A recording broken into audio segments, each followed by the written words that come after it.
नमस्कार, आकाश मराठी न्यूज मध्ये आपल्या सर्वांचं स्वागत आहे। ओयोचे मालक रितेश अग्रवाल यांच्यावर गुन्हा दाखल, रूम बुकिंगच्या नावाखाली फसवणूक केल्याचा आरोप।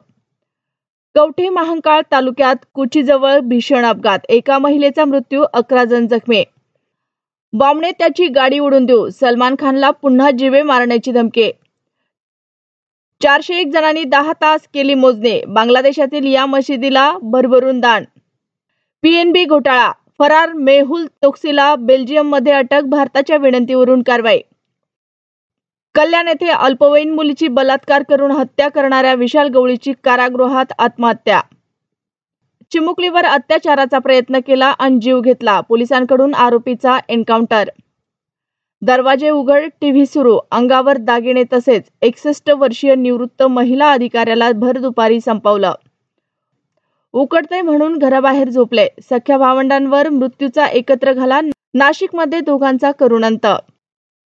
जुन्या कायद्यांमुळे सहकार मरणासन्न स्थितीत होता, अमित शहांची काँग्रेसवर टीका। पैलवानानं सनकन निलेश घायवळच्या कानाखाली मारली आणि हलगीचा आवाज थांबला, व्हिडिओ व्हायरल। मोठी बातमी, पीएनबी बँक घोटाळ्यातील फरार आरोपी मेहुल चोक्सीला अटक, बेल्जियममध्ये ठोकल्या बेड्या, भारतातही आणणार। ओयोचे मालक रितेश अग्रवाल यांच्यावर गुन्हा दाखल, रूम बुकिंगच्या नावाखाली फसवणूक केल्याचा आरोप।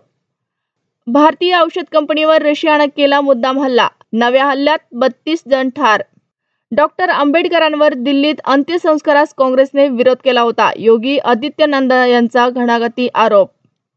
शोकाकुल वातावरणात निखिल शेंडेवर अंत्यसंस्कार, पोलीस महानिरीक्षक डॉक्टर दिलीप भुजबळ यांची एमएमपी कंपनीला भेट।